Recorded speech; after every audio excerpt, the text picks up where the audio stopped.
Mundos de vida entre los jóvenes de Medellín, identidad, espacio y medios masivos, un libro de reciente publicación por el Fondo Editorial de la Facultad de Ciencias Sociales y Humanas de la Universidad de Antioquia, que hace parte de nuestro catálogo en acceso abierto. Nos acompaña hoy su editor académico y coautor, el profesor Darío Blanco, quien es antropólogo, especialista en cultura, magíster en ciencias antropológicas y doctor en ciencia social con especialidad en sociología. Darío es profesor del Departamento de Antropología de la Universidad de Antioquia y miembro del Grupo de Investigación y Gestión sobre el Patrimonio. Darío, bienvenido.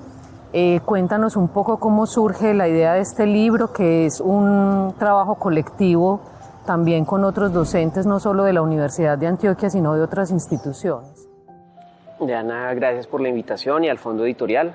El libro Mundos de Vida es un proyecto que yo tenía en mente hacía ya muchos años. Hay un libro de la década de los 90 de un profesor argentino, Mario Margulis, que trabaja las juventudes en Buenos Aires en la noche.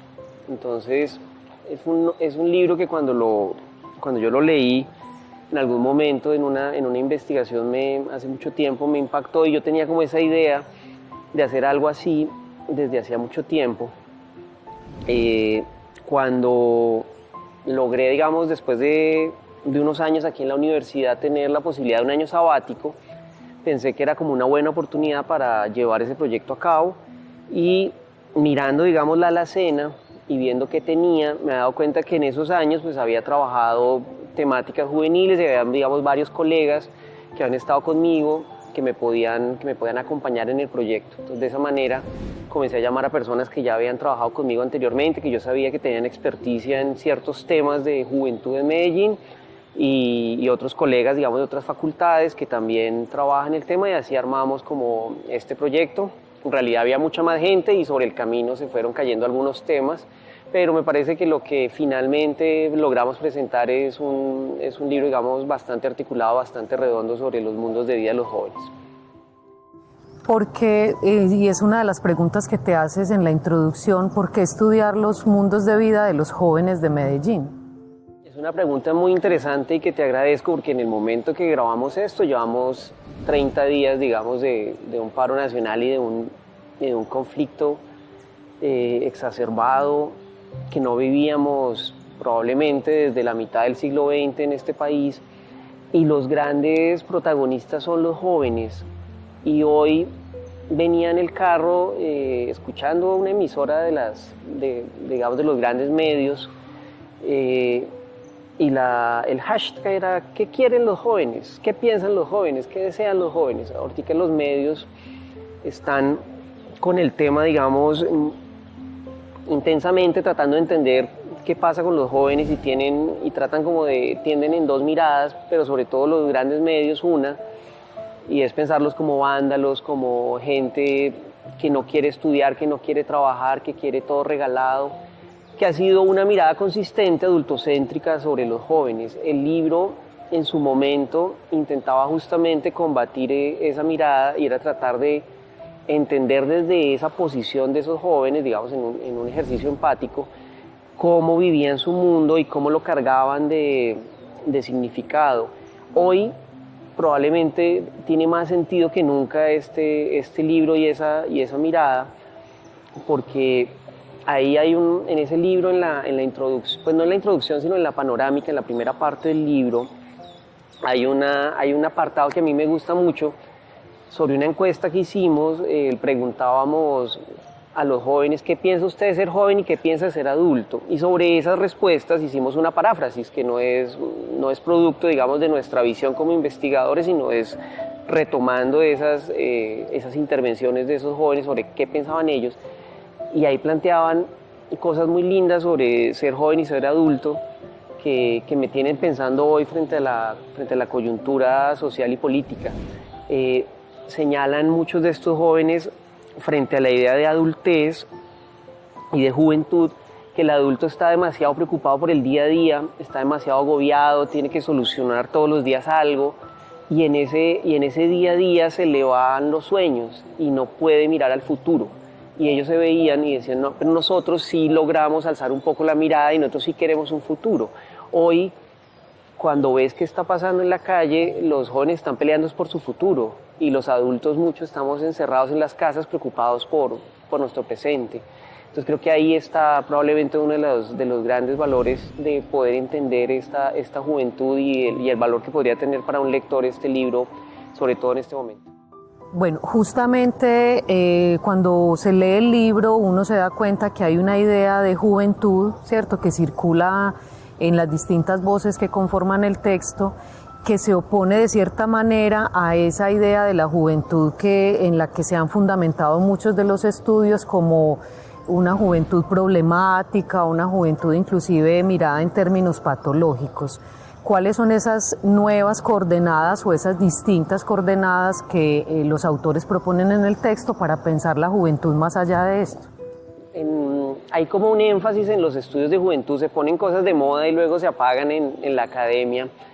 Y los jóvenes fueron un interés muy marcado en las ciencias sociales en la década de los 90, asociado, digamos, a todo este problema que tuvimos de narcotráfico, de sicariato, digamos, ese momento muy difícil de Medellín, no de Medellín, sino de Metrallo, y en ese instante los jóvenes se vuelven un tema social porque se vuelven un miedo para la sociedad general.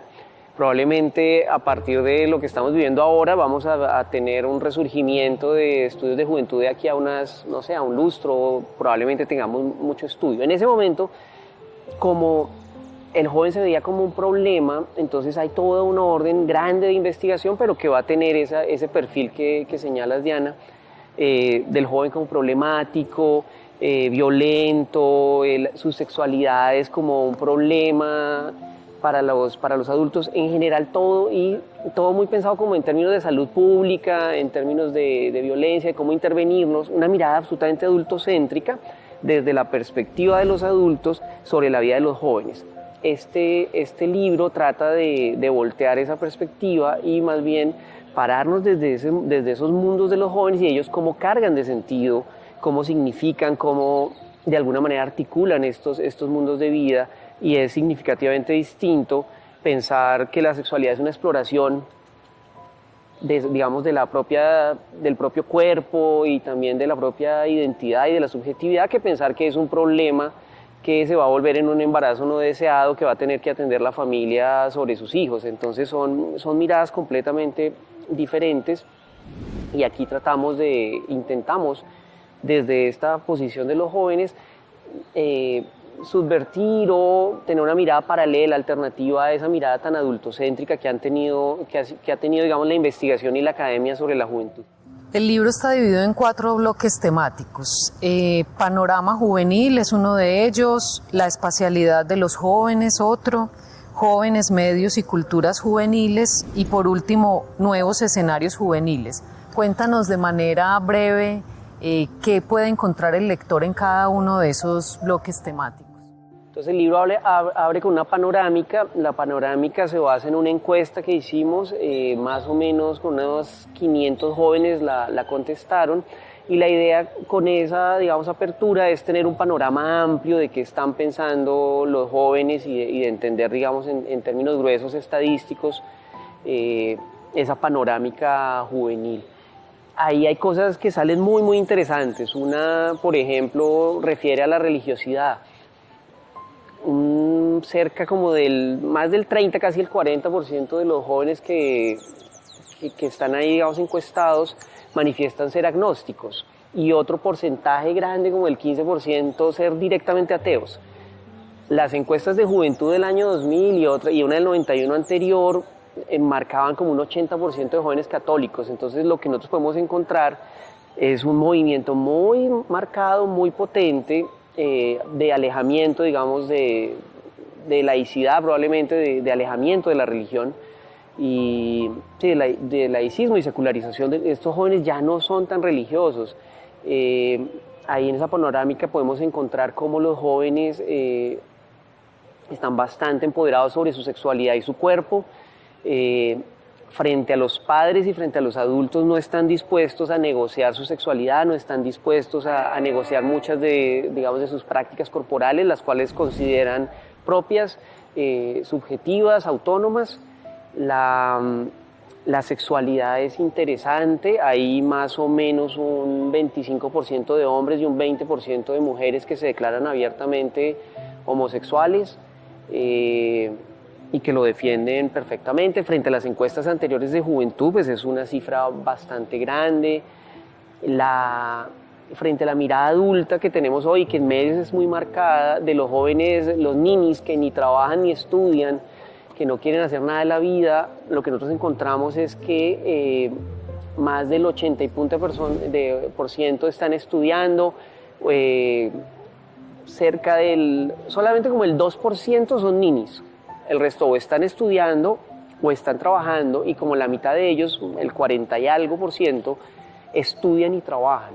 Entonces tenemos una juventud que está, digamos, tiene una agencia muy potente, digamos, sobre sus vidas y sobre el propio mundo. No son muchachos pasivos, no son muchachos vagos, no son gente con la cabeza hueca, sino todo lo contrario. Pero la mirada adulta quisiera como cambiar esa perspectiva que encontramos ahí muy marcada. No ven televisión nacional ni regional, ese es como el 2% de ellos, realmente ven Teleantioquia, cosas de ese estilo, y Caracol ni RCN. La mitad de ellos, la televisión que ven son en Netflix y en las plataformas y por internet.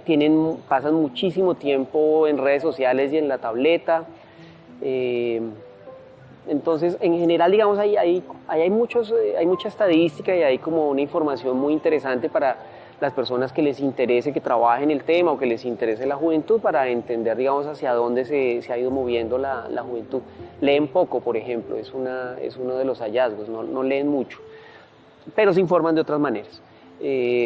Luego, entonces, de esa panorámica que es la entrada ya a los estudios de caso, tenemos un primer bloque sobre espacialidad, que abren Rubiel Arboleda y Laura Hernández sobre el centro de Medellín. Ellas van a hacer una investigación sobre el cuerpo de los jóvenes en el centro, y en ese capítulo la gran conclusión puede ser que el centro de Medellín es el espacio democrático, es el espacio de todos, y es el espacio de todos porque es el espacio donde van todos los que no tienen otro sitio a donde ir. Entonces ese centro se va a cargar de muchos estigmas, de mucho miedo, de muchos prejuicios, pero al mismo tiempo, cuando un joven popular, digamos, tiene problemas en su casa o tienen algún orden de problemática en el barrio, van a terminar en el centro. Entonces ese centro va a ser de una diversidad muy grande, va a ser un espacio que los acoge a todos, pero que al mismo tiempo los devora a todos, porque la competencia por el espacio y por los trabajos es muy fuerte. Entonces, estas autoras nos van a mostrar eso sobre el centro. Mi contribución particular en los capítulos es la antípoda de ese capítulo del centro, y me parece que esos dos capítulos se hablan el uno al otro, tienen ahí como un contrapunteo muy bonito, porque yo trabajo los jóvenes de clase alta, y los jóvenes de clase alta, lo que yo voy a encontrar frente al espacio es que usan un porcentaje ínfimo de la ciudad. Van a estar moviéndose solamente en el sur de la ciudad, en el Poblado y unas pequeñas zonas de Envigado, y cuando les pregunta uno, ¿y por qué no más ciudad? Pero no, es que yo no tengo que ir a hacer nada fuera de esta zona. Una de las, digamos, habrían dos tensiones ahí para explicarse eso. Una es el miedo. El resto de la ciudad les da miedo, sienten que ahí los pueden secuestrar, los pueden robar, y eso también es reproducido. Hay como unas burbujas que ellos ubican, que las mismas familias les crean, y a ellos les da miedo salir de esas burbujas. Y por el otro lado, pues también la comodidad de que ahí va a estar, digamos, como un country club, como un club de élite de los ricos y poderosos. Entonces ellos también van a reproducir en términos de distinción esos comportamientos. Entonces, si el centro es el espacio de todos, los jóvenes de clase alta no quieren ir al centro y quieren estar solamente en unas zonas del sur que van a repeler al resto de la ciudad, y se van a volver como unos espacios muy bien delimitados por clase social y como guetos sociales, digamos. El otro capítulo que hay sobre espacio es el de Diana Elisa Arango, que va a trabajar el Parque del Poblado y va a mostrar cómo una legislación, digamos, el nuevo código de policía que se instauró hace unos 3 años más o menos, va a marcar el no consumo de alcohol y sustancias en vía pública, pero lo muy interesante de eso es cómo esa legislación se aplica discriminadamente. Entonces se aplica, digamos, aparece la norma, pero esa norma no se va a aplicar rigurosamente en el centro de la ciudad, pero sí se va a aplicar rigurosamente en el poblado. Y lo que ella va a ver es como para los jóvenes un parque que era un espacio de encuentro interclase, donde iban jóvenes de todas las clases sociales y de toda la ciudad, y ahí se encontraban y se veían.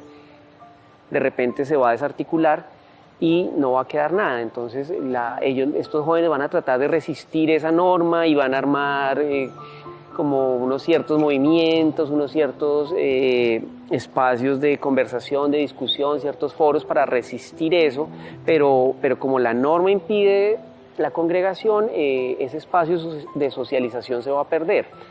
Más adelante la Corte Constitucional tumba esa norma y Diana logra también ver cómo se reconfigura nuevamente el espacio y los jóvenes vuelven a llegar ahí, se vuelven a encontrar y se recupera ese espacio de socialización.